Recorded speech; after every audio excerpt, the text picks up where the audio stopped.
Assalamualaikum warahmatullahi wabarakatuh. Perkenalkan, nama saya Hendy Hidayah Dan saya Zamratul Aswad, Kami dari program studi pendidikan matematika Universitas Muhammadiyah Mataram akan mempresentasikan atau menampilkan video hasil proyek pembelajaran matematika dengan mata kuliah multimedia pembelajaran matematika. Selamat menyaksikan.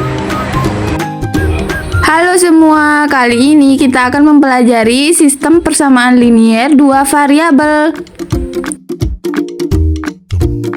Halo teman-teman, perkenalkan nama saya Zamratul Aswad. Dan nama saya Hendy Hidayah. Kompetensi dasar: menjelaskan sistem persamaan linier dua variabel dan penyelesaiannya yang dihubungkan dengan masalah kontekstual. Menyelesaikan masalah yang berkaitan dengan sistem persamaan linier dua variabel. Tujuan pembelajaran: 1. Peserta didik dapat menemukan informasi penting dan fokus masalah pada soal cerita. 2. Peserta didik dapat memodelkan ke bentuk SPLDP dari permasalahan sehari-hari yang disajikan. 3. Peserta didik dapat menyelesaikan masalah sehari-hari yang berkaitan dengan SPLDP pada soal cerita dengan menggunakan metode eliminasi. Sebelum kita masuk lebih jauh, apakah kamu tahu apa itu sistem persamaan linier dua variabel? Sistem persamaan linier dua variabel adalah suatu persamaan matematika yang terdiri dari beberapa persamaan linier yang masing-masing bervariabel 2, misalnya variabel X dan variabel Y. Contoh bentuk umum persamaan linier dua variabel. 2x tambah 4y sama dengan 18. 2 dan 4 adalah sebagai koefisien. Koefisien adalah bilangan yang menjelaskan banyaknya variabel yang sejenis. Sedangkan X dan Y adalah sebagai variabel. Variabel adalah pengubah atau pengganti suatu bilangan yang belum diketahui nilainya secara jelas. Sedangkan 18 adalah sebagai konstanta. Konstanta adalah bilangan konstan yang berdiri sendiri karena tidak diikuti oleh variabel di belakangnya.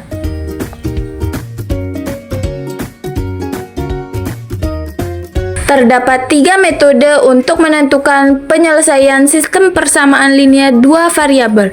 Yang pertama, metode grafik. Yang kedua, metode substitusi. Dan yang ketiga, metode eliminasi. Supaya kamu lebih paham, yuk kita simak ilustrasi cerita berikut ini. Rehan sedang berjalan-jalan di pasar. Ia membeli 4 buah buku tulis dan 2 buah pensil dengan harga Rp13.000. Keesokan harinya, Rehan kembali berbelanja di pasar. Ia membeli 3 buah buku tulis dan sebuah pensil dengan harga Rp9.000. Jika Rehan ingin membeli 5 buah buku tulis dan 2 buah pensil, berapakah uang yang harus ia bayar? Untuk membantu Raihan, yuk kita simak penjelasan berikut ini. Pada awalnya, Raihan ingin membeli 4 buah buku tulis dan 2 buah pensil dengan harga Rp13.000. Lalu, keesokan harinya, Raihan membeli 3 buah buku tulis dan sebuah pensil dengan harga Rp9.000. Untuk cara yang pertama, kita dapat memisahkan harga buku tulis dengan X dan harga pensil dengan Y. Nah, berdasarkan ilustrasi di atas, dapat diperoleh model matematika seperti berikut ini. 4X tambah 2Y sama dengan Rp13.000. Persamaan yang kedua, 3X tambah Y sama dengan Rp9.000. Kemudian, kita akan menggunakan metode eliminasi dengan cara menghilangkan atau mengeliminasi salah satu variabelnya. Di sini kita memilih variabel Y, sehingga kita akan mengalihkan persamaan pertama dengan 1 dan mengalihkan persamaan kedua dengan 2. Sehingga didapatkan hasil 4X tambah 2Y sama dengan 13.000 dan 6X tambah 2Y sama dengan 18.000. Kemudian kita kurangkan kedua persamaan tersebut, hasilnya adalah negatif 2X sama dengan negatif 5.000. X sama dengan negatif 5.000 bagi negatif 2. Hasilnya X sama dengan 2.500. Nah, kemudian kita akan mensubstitusi nilai X sama dengan 2.500 ke persamaan yang pertama atau persamaan yang kedua. Nah, kita pilih salah satu, kita akan memilih persamaan yang kedua, yaitu 3X tambah Y sama dengan 9.000. Maka 3X tambah Y sama dengan 9.000. 3 dikali 2.500 ditambah Y sama dengan 9.000. 7.500 ditambah Y sama dengan 9.000. Y sama dengan 9.000 dikurang 7.500. Maka didapatkan hasil Y sama dengan 1.500. Kita sudah mendapatkan nilai X dan Y. Nilai X adalah 2.500 dan nilai Y adalah 1.500. Di ilustrasi sebelumnya, kita mengetahui bahwa Raihan akan membeli 5 buah buku tulis dan 2 buah pensil. Jadi, kita dapat memodelkan menjadi 5X ditambah 2Y. 5 dikali 2.500 ditambah 2 dikali 1.500. Hasilnya sama dengan 12.500 ditambah 3.000. Hasilnya adalah 15.500. Jadi, jika Raihan ingin membeli 5 buah buku tulis dan 2 buah pensil, maka harga yang harus ia bayarkan adalah 15.500.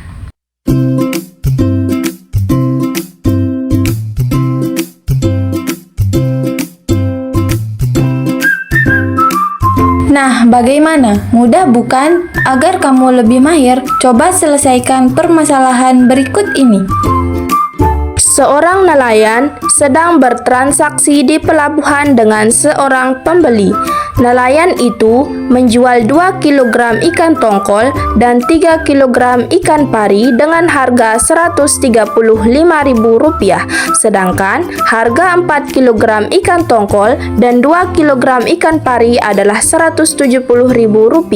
Jika seorang akan membeli 3 kg ikan tongkol dan 2 kg ikan pari, berapa harga yang harus ia bayar?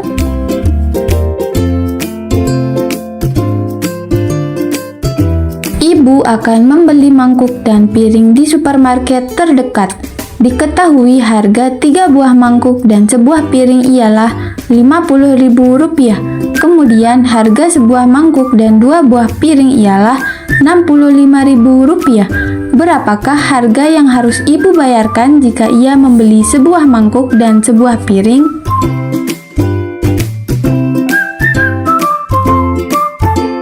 Nah, sampai di sini dulu ya untuk materi pada pembelajaran sistem persamaan linier 2 variabel.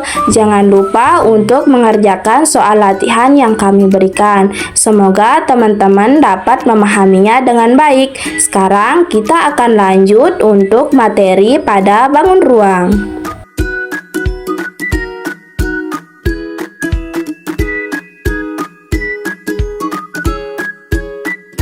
Cita akan membungkus kado untuk ibunya. Cita menyiapkan selembar kertas kado dan kotak kado. Apa yang membedakan kertas dan kotak kado? Selembar kertas kado adalah contoh bangun datar berbentuk persegi panjang, sedangkan kotak kado adalah contoh bangun ruang. Apa ya bangun ruang itu? Bangun ruang atau bangun 3 dimensi adalah bangun yang memiliki ruang atau volume dan dibatasi oleh sisi-sisi. Bangun ruang memiliki unsur-unsur berikut. Pertama, sisi adalah daerah atau bidang yang membatasi ruang. Kedua, rusuk adalah garis pertemuan sisi-sisi pada bangun ruang.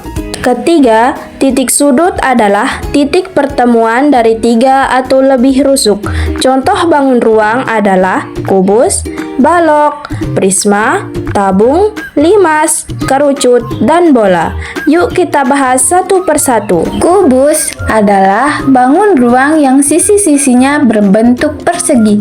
Contoh benda berbentuk kubus adalah dadu, rubik, dan kotak kadu. Kubus memiliki 6 sisi yang kongruen, 12 rusuk yang sama panjang, dan 8 titik sudut. Volume kubus adalah sisi kali sisi kali sisi. Luas permukaan kubus adalah 6 kali sisi kali sisi. Balok adalah bangun ruang yang sisi-sisinya berbentuk persegi panjang. Contoh benda yang berbentuk balok adalah batu bata, penghapus, dan kulkas. Balok memiliki 6 sisi, 12 rusuk yang ditandai dengan panjang, lebar, dan tinggi, serta 8 titik sudut. Volume balok adalah panjang kali lebar kali tinggi. Luas permukaan balok adalah 2 kali panjang kali lebar ditambah 2 kali panjang kali tinggi ditambah 2 kali lebar kali tinggi. Prisma adalah bangun ruang yang dibatasi oleh sisi atas dan alas yang kongruen, serta sisi-sisi tegak yang berbentuk persegi panjang.